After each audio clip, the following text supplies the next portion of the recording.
Good morning everyone. मैं doctor मधु कुमावत, सहायक आचार्य इतिहास। आज हम बी पार्ट सेकंड के अंतर्गत हुमायूं के बारे में अध्ययन करेंगे। इससे पूर्व वाले वीडियो में हमने देखा था कि बाबर ने 1526 ईस्वी में पानीपत के प्रथम युद्ध में विजय प्राप्त करके जो है मुगल वंश की स्थापना की थी और बाबर के मृत्यु के बाद उनका पुत्र हुमायूं मुगल वंश का शासक बनता है। 6 मार्च 1508 को जन्मे हुमायूं का पूरा नाम नासिरुद्दीन मोहम्मद हुमायूं था। हुमायूं ने तुर्की, अरबी और फारसी का अध्ययन किया था, लेकिन हिज्जे एवं शैली में उसे बहुत ही कम जानकारी थी। अतः विचारों और साहित्य लेखन शैली में उसे विद्वतापूर्ण यथोदता प्राप्त नहीं हुई। ऐसा माना जाता है कि उत्तरी भारत पर बाबर की विजय के बाद उसने कुछ हिंदी भी सीख ली थी। साहित्य और काव्य के अलावा उसे गणित, दर्शनशास्त्र, ज्योतिष शास्त्र, फलित एवं गणित में भी रुचि थी। सैन्य शास्त्र के बारे में उसने काफ़ी कुछ सीख लिया था। बाल्यावस्था के दौरान ही बाबर ने उसे सिविल एवं फौजी शासन व्यवस्था संभालने की शिक्षा दी थी। पानीपत की लड़ाई से पूर्व आदिम खां द्वारा संचालित अफगानों के एक लड़ाकू दल का सामना करने हेतु उसे भेजा गया था। हिसार फिरोजा के निकट हुमायूं ने आदिम खां को हरा दिया। वह उस समय 18 वर्ष का था। युद्ध का यह उसका पहला अनुभव था। आगे चलकर वह पानीपत और खनवा के युद्धों में लड़ा और अफगानों से अनेक बार मुठभेड़ की। 1526 में हिसार फिरोजा का जिला उसके नाम कर दिया गया। बाबर की मृत्यु के 4 दिन तक हुमायूं ने अपने राज्याभिषेक नहीं कराया।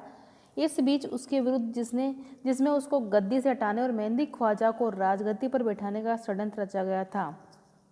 प्रधानमंत्री निजामुद्दीन अली मोहम्मद खां खलीफा ने, जिसने हुमायूं के विपक्ष में अपनी धारणा बना ली थी, सोचा कि राज्य का स्वार्थ इसी बात में है कि हुमायूं के उत्तराधिकार की अवहेलना की जाए और मेहंदी ख्वाजा के राज्यारोहण की पुष्टि उच्चाधिकार से करा ली जाए। मेहंदी ख्वाजा बाबर का बहनोई था और उसकी बहन खान जमा बेगम का पति था। वह अनुभवी और योग्य शासक था। इधर हुमायूं में कोई विशेष योग्यता का प्रदर्शन नहीं किया था। हुमायूं के मुश्किल दौर के अंतर्गत बाबर ने भारत में मुगल साम्राज्य स्थापित तो कर दिया था, लेकिन वह शासन से जुड़ी सभी समस्याओं को पूर्ण अंत नहीं कर पाया। इसका प्रमुख कारण अकस्मात उसकी मृत्यु हो जाना है। कई ऐसे वर्ग थे जो उसकी मृत्यु के बाद सिर उठाने लगे, विशेषकर अफगान, जिनका दमन कर वह दिल्ली को विजित किया था। उसके सगे संबंधी भी हुमायूं को शासक के रूप में नहीं देखना चाहते थे। अतः हुमायूं साम्राज्य का जो ताज पहना था वह कांटों से भरा पड़ा था। अफगान लोग। बाबर इब्राहिम लोदी के संपूर्ण परिवार का अंत नहीं कर पाया था। सुल्तान इब्राहिम के भाई महमूद लोदी ने मुगलों के हाथों से अपने पूर्वजों की राजगद्दी को पुनः प्राप्त करने की आशा और आकांक्षा का भी त्याग नहीं किया था। शेर खां सूरी अफगानों को एक शक्तिशाली संप्रदाय के रूप में ढालने का अवसर ताक रहा था, ताकि उसकी सहायता से वह एक स्वतंत्र राज्य का निर्माण कर सके। इसके अतिरिक्त बिब्बन और बायजीद, जिनको उनके राज्य से निकाल दिया गया था, पुनः अपने राज्यों पर अधिकार करने के सुअवसर की प्रतीक्षा में बैठे थे। बंगाल का नुसरत शाह सक्रिय रूप से अफगानों को सहयोग दे रहा था। बाबर को भारत में आमंत्रित करने वाले प्रमुख उत्तरदायी व्यक्तियों में आलम खां गुजरात के बहादुर शाह के दरबार में शरणार्थी के रूप में रहता था। मिर्जा वर्ग। मुगल साम्राज्य में एक वर्ग मिर्जाओं का था जो स्वयं की तैमूर वंशी मानते थे। इनमें प्रमुख मोहम्मद जमान मिर्जा था। वह हिरात के सुल्तान हुसैन बेकरा का पोता था और हुमायूं की सौतेली बहन मासूमा बेगम से उसने विवाह किया था। वह एक अनुभवी सैनिक था, किंतु बड़ा उपद्रवी और चंचल आदमी था। वह इतना महत्वाकांक्षी था कि दिल्ली के राज सिंहासन पर अधिकार करने की क्षमता वह रखता था। दूसरा प्रमुख मिर्जा मोहम्मद सुल्तान था। वह भी तैमूर की पीढ़ी में ही था और हिंदुस्तान की राजगद्दी का आकांक्षी था। तीसरा मेहंदी ख्वाजा था, जिसको बाबर के प्रधानमंत्री ने राज्याधिकार के लिए चुन लिया था। आत्मनिर्णय के अभाव के कारण वह अवसर को खो चुका था। कुछ भी हो, शहनशाही सैन्य खंड का कमांडर और बाबर का निकट संबंधी होने के कारण उसने स्वयं को बाबर के बराबर ही समझ लिया। कुछ अन्य उच्चाधिकारी हुमायूं के बराबर समझ लिया। कुछ अन्य उच्चाधिकारी भी थे जो चगताई तुर्क थे और मुगल राजवंश से उनका संबंध था। सगे संबंधी से उत्पन्न समस्याएं। हुमायूं का एक सगा भाई कामरान, जो हुमायूं से 6 वर्ष छोटा था, पहले से ही काबुल और कंधार पर शासन कर रहा था। दिल्ली के राजा सिंहासन पर उसकी अत्यंत लालसापूर्ण दृष्टि लगी थी। दूसरा भाई अस्करी हुमायूं से 8 वर्ष छोटा था। तीसरा हिंदाल था जो अस्करी से 2 वर्ष छोटा था। ये लोग भी बड़े झगड़ालू, उपद्रवी और महत्वाकांक्षी थे, किंतु इनमें असाधारण योग्यता और चरित्र बल का इनमें नितांत अभाव था। बाबर की विरासत से जुड़ी समस्याएं भी हुमायूं के लिए थी। इस प्रकार देखा जाए तो हुमायूं की समस्याओं के लिए बाबर भी उत्तरदायी था। वह अपनी शासन व्यवस्था को सही तरह से स्थापित नहीं कर सका था। उसने अपने प्रजा के हृदय पर विजय पाने का प्रयत्न तक नहीं किया। प्रजा अभी मुगलों के वो विदेशी आक्रांता के रूप में ही देख रही थी। उसकी अनुचित और अनावश्यक उदारता के कारण शाही खजाना खाली हो चुका था, जिससे आरंभ से ही हुमायूं की शासन व्यवस्था को आर्थिक संकट का सामना करना पड़ा। फौजी जागीरों की व्यवस्था द्वारा अनेक बड़े बड़े सरदार उठ खड़े हुए थे जो नए राजा के संकेत पर चलने को तैयार नहीं थे, क्योंकि वे जानते थे कि राजा निर्बल और अस्थिर चित्त का व्यक्ति है। हुमायूं के कानों में उसके पिता का अंतिम उपदेश भी गूंजा करता था कि चाहे उसके भाई अच्छे व्यवहार के योग्य हो अथवा न हो, किंतु हुमायूं को उनके साथ अच्छा व्यवहार ही करना चाहिए। कर्तव्यपरायण पुत्र होने के नाते उसने इस उपदेश की अवहेलना नहीं की। यद्यपि प्रत्येक परिस्थिति में उसके अनुसार चलने के प्रयत्न में उसे हानि उठानी पड़ती थी। इस प्रकार बाबर ने अपने पुत्र को ऐसी विरासत छोड़ी थी जो बड़ी डामाडोल थी। बाह्य समस्याएं। हुमायूं को समक्ष आंतरिक समस्याओं के अलावा कुछ बाह्य समस्याएं भी थी। बंगाल व गुजरात इन दो प्रतिद्वंदियों से उसे विशेष भय था। बंगाल के राजा का विश्वास था कि बाबर की मृत्यु के पश्चात उसके साथ हुई संधि का भी अंत हो गया। वह बिहार के अफगानों का खुलकर साथ दे रहा था। गुजरात का बहादुर शाह प्रसिद्ध योद्धा था। उसने मालवा तथा मेवाड़ को जीतने की योजना बनाई थी, किंतु उसके जीवन की सबसे बड़ी आकांक्षा दिल्ली के राज सिंहासन पर अधिकार करने की थी। एक प्रकांड कूटनीति के नाते उसने बिहार के अफगानों से एक समझौता कर लिया ताकि वे मुगलों को हिंदुस्तान से बाहर निकालने के समान प्रयत्न से उसे सहयोग दें।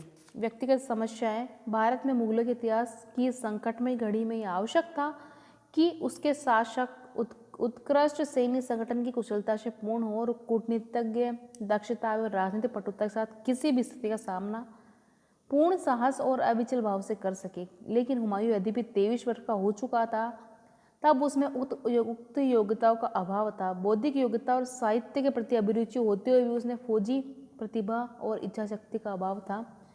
राजनीतिक तथा शासन व्यवस्था के मामलों में वह पूर्ण बुद्धिमत्ता और अंतर्दृष्टि विहीन था। इसके अतिरिक्त वह क्रियाशील व्यवसायी पुरुष नहीं था। किसी बात को शीघ्र तय करने और शीघ्र उसे झटपट संपादन कर डालने में भी वह कोरा था। लेनपुर ने टीकी लिखा है कि उसमें चारित्रिक बल और संकल्प शक्ति का अभाव था। डटकर प्रयत्न करना उसकी शक्ति के बाहर था। विजय प्राप्ति के थोड़ी देर बाद ही वह अपने हरम में जाकर आनंद में पड़ा रहता था और वह अपने अमूल्य समय को अफीमची के सपनों की दुनिया में नष्ट करता रहता था। इधर उसके शत्रुओं का गर्जन उसके द्वार पर सुनाई दे रहा था। स्वभाव से दयालु होने के कारण उसे वहाँ दंड देना चाहिए, वहाँ समाधान करता था। नम्र स्वभाव और मिलनसार होने के कारण वह ऐसे नाजुक व्यक्ति खाने पीने में मौज करता नजर आता था, जबकि उस समय उसे युद्ध क्षेत्र में होना चाहिए था। उसके चरित्र में आकर्षण तो है, लेकिन कोई प्रभाव नहीं। निजी जीवन में वह प्रसन्नचित्त था और उसकी वृत्तियाँ शुद्ध थी तथा उसका संपूर्ण जीवन बल मन साहस से भरा था, किंतु बादशाह के रूप में वह असफल रहा। इस प्रकार हुमायूं स्वयं अपने लिए ही समस्या बन बैठा और वह स्वयं ही अपना सबसे बड़ा शत्रु सिद्ध हुआ। हुमायूं की गलतियाँ। हुमायूं को अपने जीवन में बहुत ठोकरें खानी पड़ी थी। उसकी इस स्थिति के लिए वह कई कारण जिम्मेदार माने जा सकते हैं। कुछ उसके शासन संबंधी समस्या है तो कुछ उसके द्वारा की गई गलतियाँ। हुमायूं ने शासन संबंधी कुछ ऐसे निर्णय लिए जो उसी की राह में बाधक साबित हुए। अपने शासनकाल के दौरान उसने जो प्रमुख गलतियां की भी उन पर आगे प्रकाश डाला गया है। सबसे पहले गलती से साम्राज्य का विभाजन। अपने शासन के आरंभ से ही हुमायूं ने अपने निर्णयहीनता के कारण हानि उठानी आरंभ कर दी। साम्राज्य को अपने चचेरे भाई और चचेरे भाइयों में विभाजित कर उसने पहली भूल की। अपने द्वेषी तथा प्रतिद्वंदी भाइयों का कड़ा नियंत्रण रखने के बजाय उसने अपने राज्य का भागीदार बना दिया। सुलेमान मिर्जा को बदख्शां में स्थायी पद दे दिया गया। हिंदाल को बदख्शां में से लौटने पर मेवात का विस्तृत क्षेत्र जागीर में दे दिया गया। जिसमें आधुनिक अलवर, गुड़गांव और मथुरा के जिले तथा आगरा गुजरात सम्मिलित था, और एक शक्तिशाली सेना का सरदार बनाकर उसे मेवात की राजधानी अलवर भेज दिया गया। संभल का जिला अस्करी के नाम पर कर दिया गया। यह भी मेवात की तरह घना बसा हुआ विस्तृत प्रदेश था। कामरान को, जो कि खुल्लम-खुल्ला विद्रोह कर रहा था, काबुल और कांधार का स्थायी अधिकारी ही नहीं बना दिया गया, बल्कि पंजाब और हिसार फिरोजा के जिलों पर बलात् अधिकार कर लेने के लिए छोड़ दिया। पंजाब और हिसार के अपहरण को स्वीकार कर हुमायूं ने अपने पिता के साम्राज्य संगठन की जड़ काट दी। काबुल, कांधार और सिंध के क्षेत्र कामरान के अधिकार में चले जाने से सेना के लिए रंगरूटों की भर्ती का सबसे अच्छा क्षेत्र हाथ से निकल गया। मुगल मध्य एशिया से अपने सेना में सैनिकों की भर्ती किया करते थे। कामरान का पंजाब और अफगानिस्तान का वास्तविक शासक बन जाने की स्थिति में हुमायूं का संपर्क मध्य एशिया से टूट गया और उसे सिंधु के पार रंगरूटों की भर्ती करने से वंचित होना पड़ा। हिसार पर अधिकार करने से कामरान ने पंजाब और दिल्ली के बीच की सदर सड़क पर ही अपना अधिकार सुरक्षित कर लिया। फौजी अधिकारियों को बहुत अधिक मात्रा में भूमि वितरित करने की घातक नीति के दुष्परिणामों को समझने में असमर्थ रहा, जिसके लिए उसका पिता भी उत्तरदायी था। भाइयों में साम्राज्य को विभाजित करने पर भी मानो उसे संतुष्टि न मिली हो, इसलिए उसने अपने प्रत्येक सरदार को जागीरें दे दी। इसका परिणाम यह हुआ कि उक्त मुगल अधिकारियों को स्वच्छंद स्वाधीन होने का प्रोत्साहन मिला और हुमायूं को अत्यंत बाधाओं का सामना करना पड़ा। कालिंजर का अभियान 1531 ईस्वी में। सत्ता संभालने कुछ ही महीने हुए थे कि हुमायूं को पता चला कि कालिंजर दुर्ग का शासक अफगानों का समर्थक है, अतः उसने उस किले को घेर लिया। वह घिरा कुछ महीनों तक पड़ा रहा और अंत में हुमायूं को उससे सुलह करनी पड़ी। उसने राजा से जनधन की हानि का मुआवजा लिया ताकि शीघ्र ही वह पूर्व में अफगानों को उपद्रव का सामना करने के लिए वहां से चल दे। कालिंजर का अभियान एक बड़ी भूल थी। राजा को पराजित नहीं किया जा सका और हुमायूं अपने लक्ष्य की पूर्ति में असफल रहा। राजा आसानी से अपनी तरफ मिला लिया जा सकता था और उसको मित्र बनाया जा सकता था। आज की इस वीडियो में हम यहीं तक इसका अध्ययन करेंगे। नेक्स्ट वीडियो में हम हुमायूं का जो अन्य अभियान है, जैसे चुनार का अभियान, बहादुर शाह से युद्ध वगैरह का अध्ययन करेंगे। धन्यवाद।